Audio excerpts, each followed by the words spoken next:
Today we're going to look at the aluminium 3D printed heat exchanger and look at how to order it on PCBWay's website, because thanks to them we have this heat exchanger, and the only way we could do it was with their sponsorship and them printing this for us so we could actually use it. So it's only fair we show off their website and show off their capabilities. They've even been kind enough to give us a coupon code, which we'll find down in the description. If you're going to order anything 3D printed, please at least have a look on their website, and hopefully you can print it from them and use your coupon code and save some money. Right, first we're going to go to Fusion 360. Fusion 360.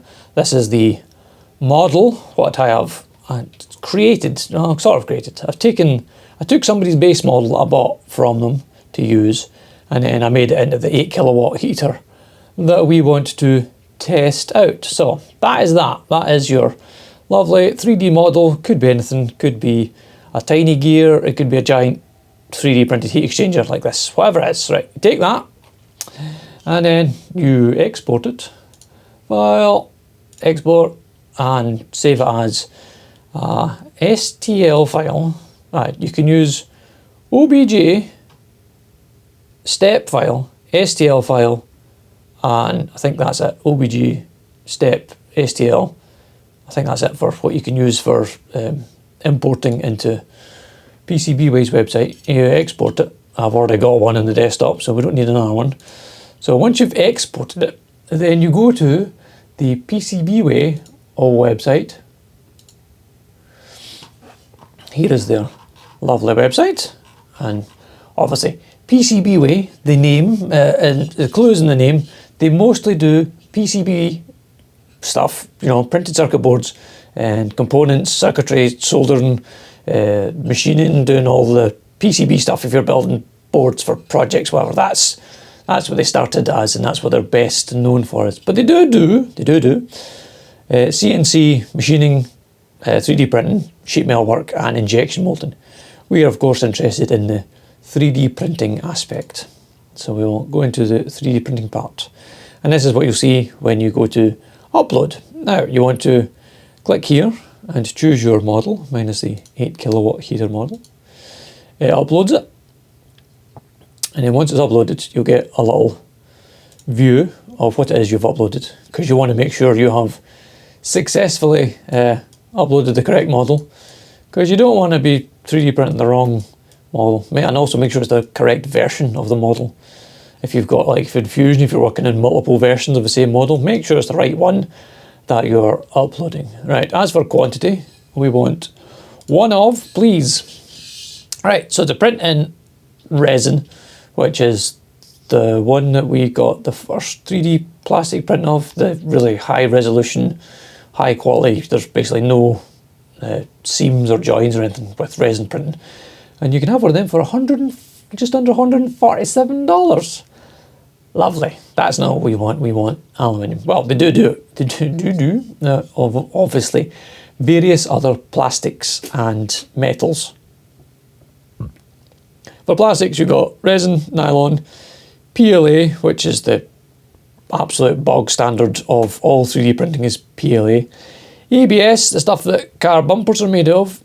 PETG is very similar to stuff that plastic bottles are made of. It's got nice resistance. TPU is the rubbery, soft plastic one. PC is polycarbonate.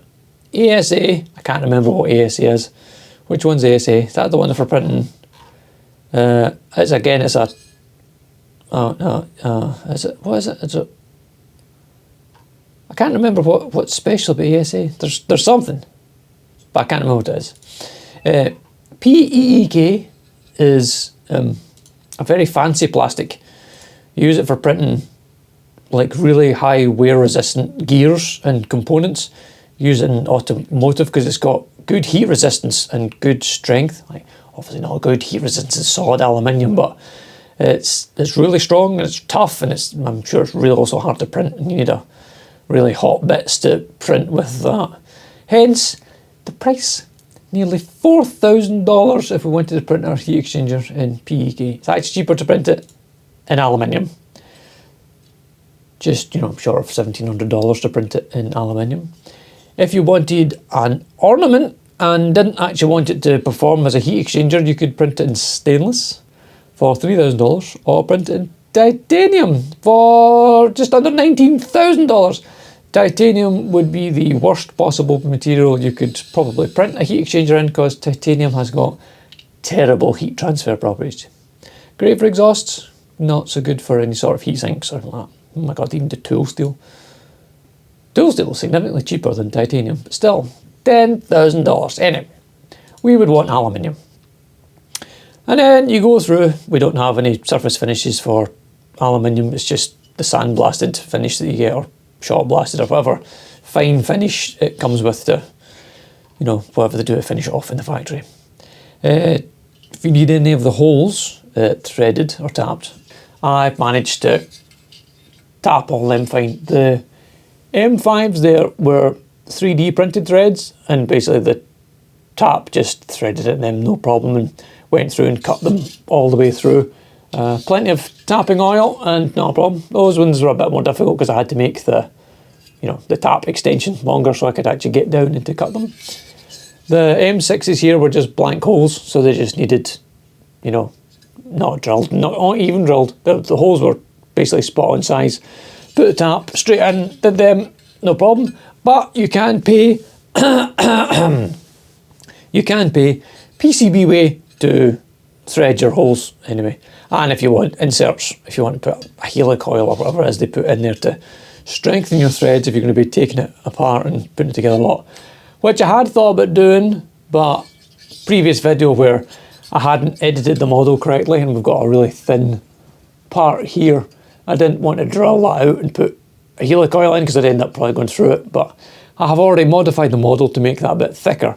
So if I ever print it again, it'll be an option, then I can helicoil for, you know, not better. Repeated assembly, disassembly won't wear out the threads as quickly. Parts assembly, we don't have any parts in this, but perhaps if your 3D model was made of bits that needed joined together, again, they can do all that for you, it just costs money.